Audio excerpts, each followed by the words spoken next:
आज हम बात करेंगे लागत लेखांकन के बारे में। लागत लेखांकन पर मैं एक परिचय देना चाहूँगी। Cost accounting and introduction. वर्तमान समय में निजीकरण, उदारीकरण एवं वैश्वीकरण के कारण ये आवश्यकता हो गई है कि प्रत्येक व्यवसायी ऐसे उत्पाद का निर्माण करे जिसकी लागत न्यूनतम हो और जो गुणवत्ता के स्तर में भी उच्च हो। इसके लिए लागत लेखांकन रखना आवश्यक है। भारत में लागत लेखांकन। भारत में 1944 में ICWA संस्था की स्थापना हुई, institute of cost and works accountants of India. Cost and works accountants of India का नाम अब परिवर्तित होकर ICMA हो गए हैं, institute of cost and management accounts of India. इस संस्था का उद्देश्य लागत लेखांकन का प्रशिक्षण देना, एग्ज़ाम कंडक्ट करवाना और जो इसमें उत्तीर्ण हो जाता है उसे वह ICWA बन जाता है, कॉस्ट अकाउंटेंट बन जाता है और उसका उद्देश्य होता है लागत लेखों का अंकेक्षण करना। भारत में लागत लेखांकन की आवश्यकता एवं महत्व को देखते हुए सन 1965 में कंपनी अधिनियम में संशोधन करके भारत में लागत लेखांकन की आवश्यकता एवं महत्व को देखते हुए सन 1965 में कंपनी अधिनियम में संशोधन करके भारत सरकार को अधिकार दिया गया कि वह किसी भी उद्योग धंधे में लागत लेखे रखना अनिवार्य करेगा। इसमें जो उद्योग सम्मिलित है वो इस प्रकार है: सीमेंट उद्योग, चीनी उद्योग, साइकिल उद्योग, रबर एवं टायर उद्योग, caustic soda, refrigerator, conditioners, motor, गाड़ी, बल्ब, लैंप्स, फैन, वनस्पति, ट्रैक्टर्स, सूती वस्त्र, कॉटन टेक्सटाइल, स्टील ट्यूब एवं पाइप, पॉलिस्टर, नायलॉन। इन उद्योगों को अनिवार्य कर दिया गया कि वे लागत लेखे रखेगी। लागत लेखे इसलिए भी रखे गए क्योंकि वित्तीय लेखांकन में कुछ कमियां थी। There were certain limitations and deficiencies in financial accounts. That is why cost accounting was maintained. The limitations were like there was lack of complete information in financial accounting. वित्तीय लेखांकन में पूर्ण सूचनाओं का अभाव था। वित्तीय लेखांकन में विभिन्न लागतों की जानकारी नहीं मिलती थी, जैसे श्रम, सामग्री, ऊपरी व्यय की अलग अलग स्तर पर जानकारी प्राप्त नहीं हो पाती थी। प्रबंधकों में उत्तरदायित्वों का अभाव था। There was lack of responsibility in management, lack of assistance in determination of selling price. विक्रय मूल्य निर्धारण में सहायता का अभाव था। वास्तविक तथा अनुमानित लागत की तुलना संभव नहीं थी। लाभ हानि में कमी या वृद्धि के वास्तविक कारण ज्ञात नहीं हो पाते थे। Knowledge of real cause of increase in profit and loss was not known. Pre determination of targets was not known. आवश्यक निर्णय लेने में कठिनाई आती थी, इसलिए लागत लेखे रखने अनिवार्य कर दिए गए। अब हम बात करेंगे कॉस्ट अकाउंटिंग की। कॉस्ट अकाउंटिंग दो वर्ड से बना है, कॉस्ट और अकाउंटिंग। लागत और लेखांकन। लागत किसे कहते हैं? लागत त्याग की राशि को कहते हैं। किसी वस्तु को खरीदने में जब किसी राशि का त्याग करते हैं तो उस राशि को लागत कहते हैं, कॉस्ट कहते हैं। एक वर्ड होता है व्यय, एक्सपेंसेस, और एक वर्ड होता है कॉस्ट, लागत। दोनों में क्या अंतर होती है? जब कोई लागत अवसित हो जाती है, एक्सपायर्ड हो जाती है, तब हम उसे एक्सपेंस कहते हैं, व्यय कहते हैं।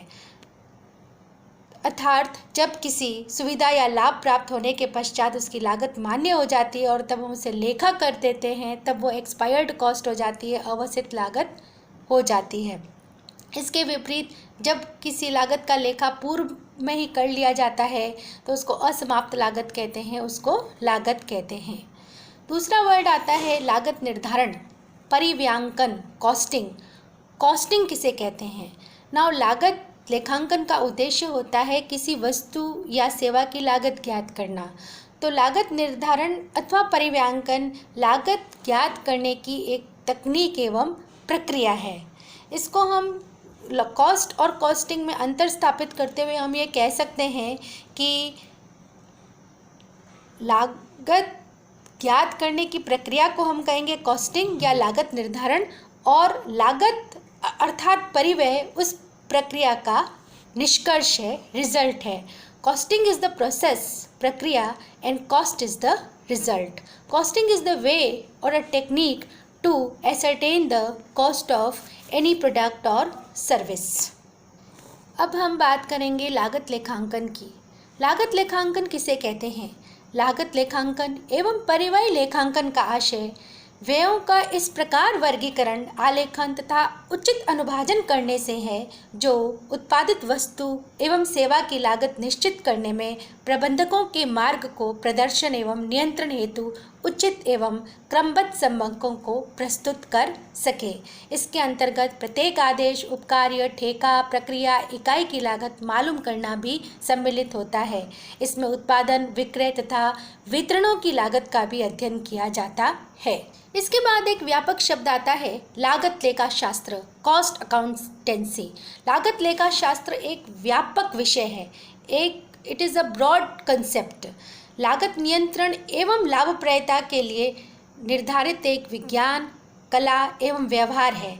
इसका आशय प्रबंधकीय निर्णय हेतु सूचनाएं प्राप्त करना, लागत निर्धारण करना, लागत लेखांकन के सिद्धांतों एवं प्रविधियों का उपभोग करने से है। इसके अंतर्गत लागत निर्धारण भी आती है, लागत भी आती है, लागत लेखांकन भी आता है, लागत नियंत्रण भी आता है एवं लागत अंकेक्षण भी आता है। इस प्रकार आज हमने 4 टर्म्स का अध्ययन किया। लागत,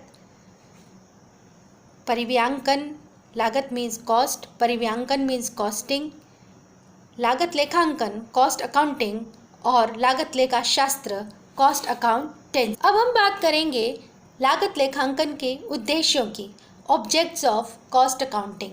लागत लेखांकन का अध्ययन क्यों किया जाता है, इसके पीछे क्या अभिप्राय है, इसका उद्देश्य क्या है, इसका अध्ययन हम करेंगे।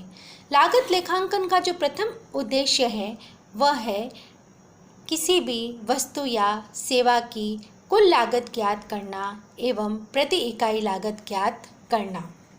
लागत लेखे का उद्देश्य एक निर्माता या ठेकेदार को प्रत्येक ऐसी वस्तु की लागत ज्ञात करना है जिसका वह निर्माण करता है और प्रत्येक ऐसे ठेके की लागत ज्ञात करना है जिस ठेके को उसे पूरा करना होता है। इस प्रकार लागत लेखांकन का प्रमुख उद्देश्य किसी कार्य, उपकार्य, क्रिया, प्रक्रिया, विभाग या सेवा की कुल लागत तथा प्रति इकाई लागत ज्ञात करना होता है। The object of cost accounting is to ascertain cost, to ascertain the cost of any product or service, to ascertain the total cost and per unit cost of any product or service. ये है लागत लेखांकन का प्रथम उद्देश्य, first and primary object of cost accounting. The second objective of cost accounting is to control cost, लागत पर नियंत्रण स्थापित करना।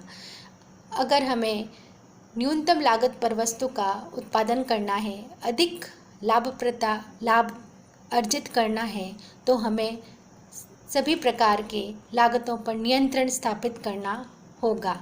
लागत के 3 तत्व होते हैं, सामग्री, श्रम तथा व्यय।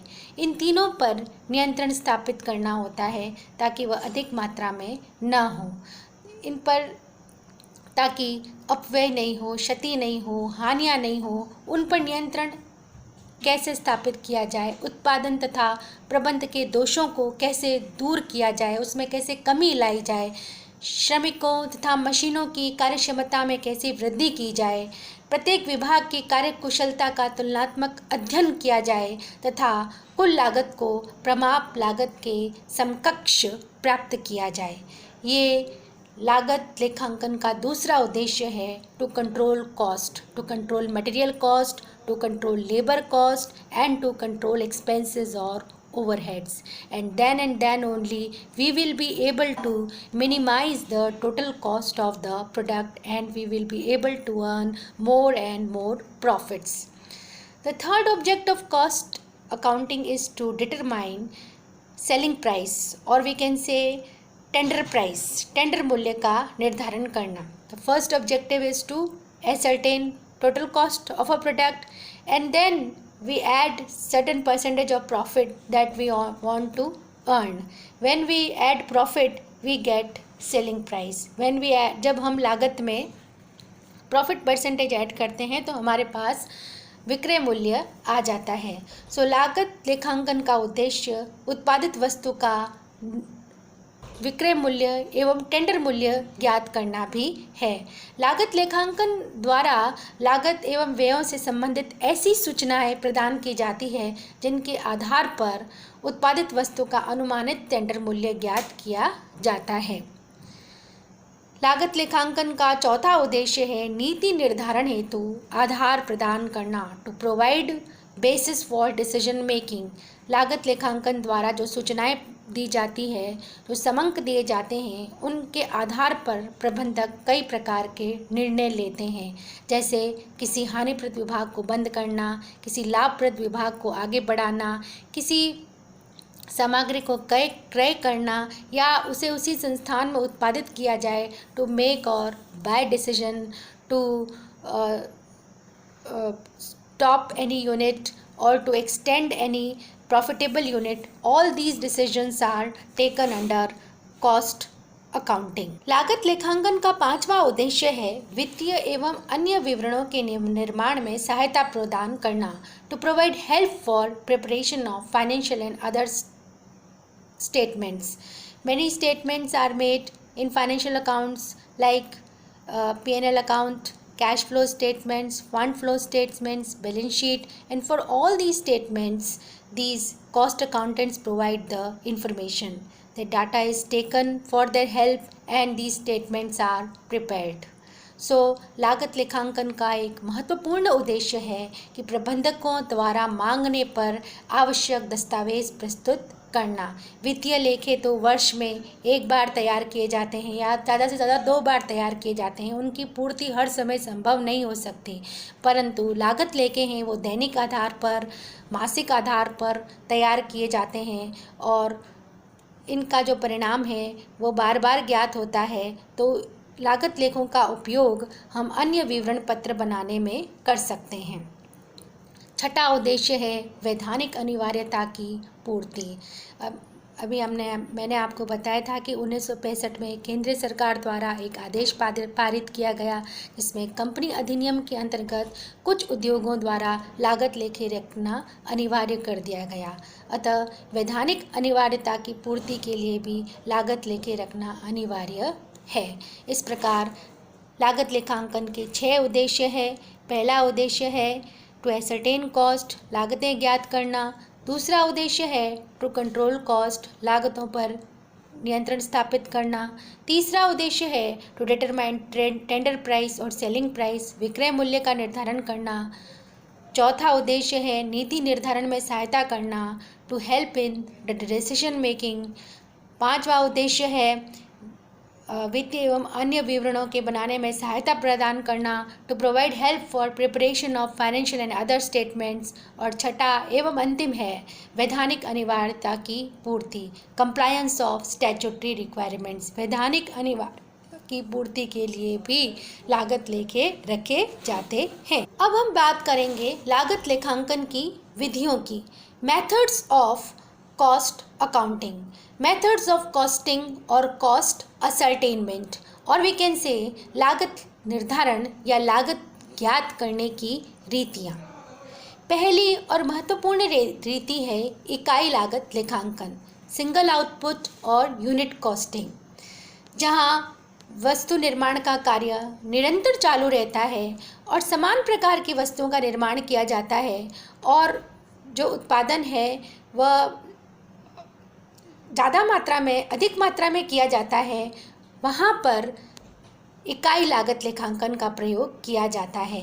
Where there is continuous production, uniform production and large scale of production, there we use unit costing और सिंगल आउटपुट कॉस्टिंग।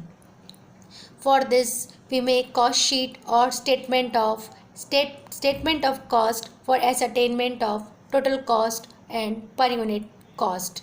इसके लिए इस रीति के अंतर्गत लागत ज्ञात करने के लिए हम लागत पत्र तथा लागत का विवरण पत्र बनाते हैं ताकि हम उत्पादित वस्तु की कुल लागत एवं प्रति इकाई लागत ज्ञात कर सकें। यह रीति कपड़े के कारखाने, सीमेंट, कागज़ की मिलें, टायर उद्योग, कोयला उद्योग, ईंटों के भट्टे इत्यादि में प्रयोग की जाती है। This method is used in textile industries, cement industries, paper industries, mining, coal industries, brick making, etc. So this is first an important method of cost accounting, that is single output or unit costing. The second method is job or contract costing, उपकार्य तथा ठेका लागत लेखांकन। जहाँ पर ठेके का कार्य किया जाता है वहाँ पर हम इस रीति का प्रयोग करते हैं। जॉब छोटे पैमाने पर होता है, लघु पैमाने पर होता है, जहाँ हम फैक्ट्री में काम करते हैं। इसमें ऑर्डर के आधार पर वस्तु का निर्माण किया जाता है। कस्टमर अपने हिसाब से ऑर्डर देता है, जैसे बुक प्रिंटिंग करवाना, फर्नीचर मेकिंग, वहाँ जॉब कार्य का प्रयोग किया जाता है। यहाँ की यूनिट, प्रत्येक जॉब एक यूनिट होती है, प्रत्येक ठेका एक यूनिट होती है। ठेके में जहाँ सड़क निर्माण करना होता है, बांध निर्माण करना होता है, बिल्डिंग, बड़ी बड़ी बिल्डिंगें बनानी होती है, वहाँ हम ठेके लागत का प्रयोग करते हैं। इसमें ठेकेदार और ठेकेदाता के मध्य एक समझौता किया जाता है और ये लंबी अवधि के लिए होता है, 5 से 10 वर्ष की अवधि के लिए होता है और यह साइट एरियाज़ में होता है, वहाँ हम ठेके लागत का प्रयोग करते हैं। तीसरी जो इसकी विधि है वो है प्रक्रिया लागत लेखांकन या प्रोसेस कॉस्टिंग, जहाँ किसी वस्तु का निर्माण विभिन्न प्रक्रियाओं से होकर गुजरता है। Where any product is manufactured after going into many processes, we use process costing. It is generally used in chemical industries, in medicine industries, in oil industries, in rubber industries, in etc. We in soap industries we use process costing. In Hindi we can say, जहाँ तेल बनाना हो, जहाँ साबुन बनाना हो, रसायन बनाना हो, rubber बनाना हो, दवाइयाँ बनानी हो, वहाँ हम, जहाँ पेय पदार्थ जैसे शरबत इत्यादि बनाने हो, वहाँ हम इस रीति का प्रयोग करते हैं। चौथी विधि है ऑपरेटिंग कॉस्टिंग या परिचालन लागत लेखांकन। अभी तक हमने पढ़ा कि वस्तुओं का निर्माण हो रहा है, जहाँ सेवाओं की लागत ज्ञात की जाती है, वहाँ हम परिचालन लागत का उपयोग करते हैं और इसे सर्विस कॉस्टिंग भी कहते हैं। जिन व्यवसायों का मुख्य उद्देश्य सार्वजनिक हित में सेवाएं प्रदान करने का होता है, पब्लिक इंटरेस्ट के लिए जो कार्य करती है, वहाँ हम इस रीति का प्रयोग करते हैं। इसका उदाहरण है, पहला जो प्रमुख उदाहरण है वो परिवहन व्यवसाय में। परिवहन व्यवसाय जैसे बसेस में जो टिकट्स जो लिया जाता है उसकी लागत ज्ञात करना, ट्रेन्स, कार्स, ट्रक्स जो गुड्स ले जाती है, टैक्सीज़ जो गुड्स ले जाती है, पैसेंजर्स ले जाती है, वहाँ हम इसका प्रयोग करते हैं। पानी का उत्पादन करना है, बिजली, गैस इत्यादि में भी परिचालन लागत लेखांकन का उपयोग किया जाता है।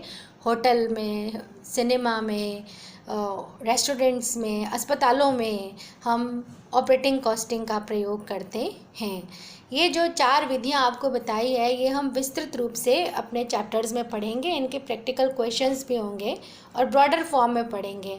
बाकी अनेक विधियां हैं, जैसे बैच कॉस्टिंग है, डिपार्टमेंटल कॉस्टिंग है, मल्टीपल कॉस्टिंग है। बैच कॉस्टिंग यानी समूह लागत लेखांकन, जहां किसी वस्तु का उत्पादन समूह में किया जाता है, वहां इस रीति का प्रयोग किया जाता है।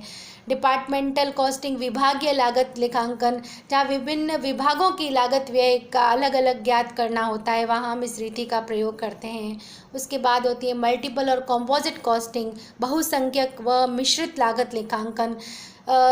जिन उद्योगों में वस्तु का निर्माण कार्य पूरा करने में छोटी छोटी अनेक वस्तुएं बनाकर फिर उनका कॉम्बिनेशन किया जाता है, संयोजन किया जाता है, वहाँ हम मल्टीपल और कॉम्पोजिट कॉस्टिंग का प्रयोग करते हैं। एक और लागत की रीति है कॉस्ट प्लस और टाइम एंड लाइन कॉस्टिंग, लागत योग लेखांकन, जहां ठेके के कार्य को अतिशीघ्र पूरा करने की आवश्यकता होती है और इतना समय नहीं रहता कि उसकी पूरी लागत ज्ञात करें या मूल्यांकन की जा सके। उस दशा में ठेकेदार इस शर्त पर ठेका कार्य करने के लिए राजी हो जाता है कि वो मूल लागत जो भी आएगी उसमें कुछ राशि जोड़कर जो उसका लाभ भी है वो भी जोड़कर ठेके की का कुल मूल्य निर्धारित कर दिया जाएगा। इस प्रकार इसे कहते हैं लागत योग लेखांकन, कॉस्ट प्लस और टाइम एंड लाइन कॉस्टिंग। उसके बाद एक और